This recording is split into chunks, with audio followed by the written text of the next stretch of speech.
Welcome into Paul Catalina's Top 5. It's Friday. Means a lot of football is coming our way. But let's talk about some CFP narratives that need to die. And don't forget, bitonbeef.com through Texas Beef House, 365 Sports is our promo code. Get your discount on checkout when you win that auction. Number 5 of the CFP narratives that need to die. Team A would never lose to Team B. Stop.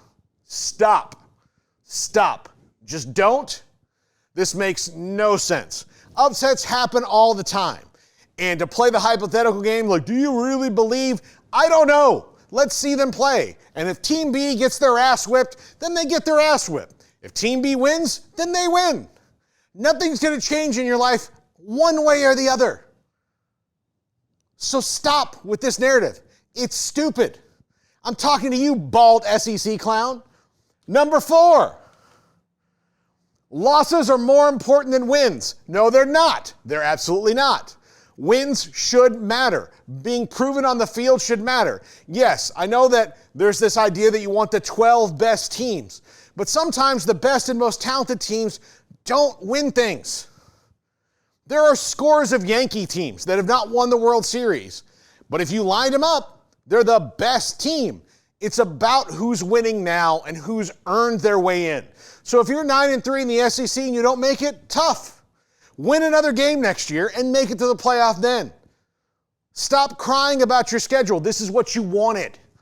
Same thing for any conference. Well, our 3 losses are better than... No, they're not. Number 3, the eye test is the most important. This is that other thing where they're like, well, we're looking at this team and these guys are faster than this guy or they had better recruiting ranking. No. Let them earn it on the field. If they lose the game, that's important. Stop with your eye test and going, this actually I think is happening a lot with Miami and SMU. Miami has Cam Ward. SMU's been better on both sides of the ball, at least more balanced. Miami has one of the best offenses, if not the best one in the country.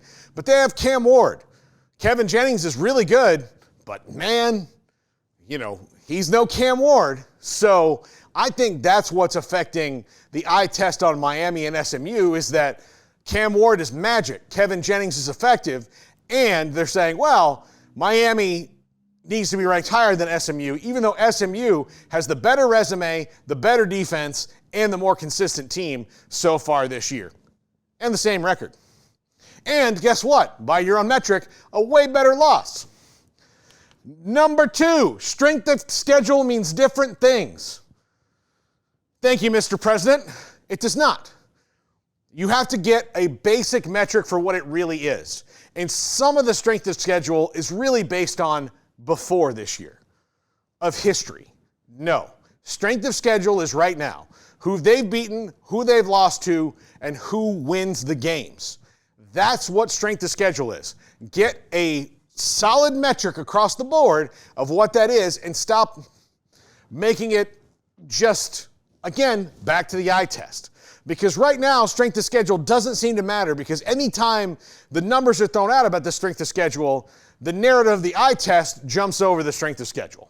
And number 1, making the SEC title game is reward enough. Yes, I did have to take another shot at Greg Sankey here. He would not die on this hill for any other conference. So if making the SEC title game is reward enough, that means making that any title game is reward enough. You cannot raise and lessen the value of your own title game based on what you want to happen. You have to have the same value across the board. But hypocrisy knows no bounds in college football. It especially knows no bounds in the SEC. But making the CFP based on just making the title game, well, if that's their 3rd or maybe even 4th loss in certain seasons, then maybe they shouldn't be in over a team that has 1 or 2 losses. On the field has to mean something. And just getting to a game is not reward enough. I'm done with my rant. We're done with the show. It's Friday. Have a good weekend, everybody.